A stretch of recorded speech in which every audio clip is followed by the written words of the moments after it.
CC বৰগাঁৱত ভয়ংকৰ পথ দুৰ্ঘটনা নিয়ন্ত্ৰণ হেৰুৱাই গছৰ ওপৰত উঠিল এল্ট্ৰ গাড়ী 4জন আহত এগৰাকী মহিলাৰ অৱস্থা সংকটজনক উন্নত চিকিৎসাৰ বাবে ডিব্ৰুগড়লৈ প্ৰেৰণ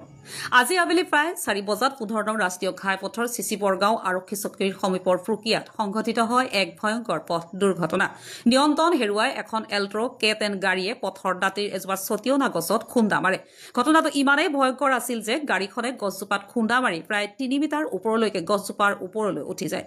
জানিব পৰা অনুসৰি গাড়ীখন ধেমাজিৰ পৰা জুনাইলৈ গৈ আছিল ঘটনাটোত গাড়ীখনত থকা মঞ্জুলা সোণোৱাল সৰেমাইদ বৰদলৈ দমি বৰদলৈ বিপুল চন্দ্ৰ বৰদলৈকে ধৰি 4জন যাত্ৰীৰ আটাইকেইজন কম বেছি পৰিমাণে আঘাতপ্ৰাপ্ত হয় আঘাতপ্ৰাপ্তসকলক ততাতৈয়াকৈ চিচি বৰগাঁও খণ্ড প্ৰাথমিক চিকিৎসালয়লৈ নিয়া হয় যদিও ইয়াৰে মঞ্জুলা সোণোৱালৰ অৱস্থা সংকটজনক হোৱাৰ বাবে উন্নত চিকিৎসাৰ বাবে ডিব্ৰুগড়লৈ প্ৰেৰণ কৰিছে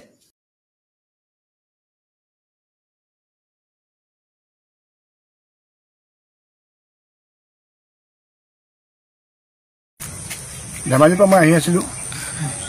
আপোনাৰ পটককৈ কি হৈ গ'ল তাৰমানে নিজে ক'ব নালাগে পটক চাইডলৈ গুচি গ'ল ৰাইট চাইডলৈ গুচি গ'লগৈ মই এটা চকা মকা দেখা পালোঁ তাৰমানে আচ্ছা মানুহ কেইজন আছিলে মানুহ 4জন আছিলোঁ কিমান দুখ পাইছে মিছেছে বেছি কষ্ট পাইছে আপোনাৰ হেৰি কি কয় দাঁতকেইটা ভাঙি গৈছে ঘৰ ক'ত আপোনাৰ 3 নম্বৰ আছিলে জোনাই ধেমাজিৰ পৰা জোনাইলৈ গৈ আছিলে ধেমাজিৰ পৰা জোনাইলৈ গৈ আছিলে আচ্ছা এতিয়া ডিব্ৰুগড়লৈ ৰেফাৰ কৰিছে ডিব্ৰুগড়লৈ ৰেফাৰ কৰিছে মঞ্জুলা সোণোৱাল তাৰপৰা মোৰ মা চলেমাই বৰদলৈ আৰু মোৰ নব দমি বৰদলৈ আৰু আপুনি আৰু মোৰ নাম শ্ৰী বিপুল চন্দ্ৰ বৰদলৈ আমি আচ্ছা বেছিকৈ দুখ কোনে পাইছে মঞ্জুলা সোণোৱালে আৰু তাৰপিছত মোৰ মা চলেমাই বৰদলৈ পাইছে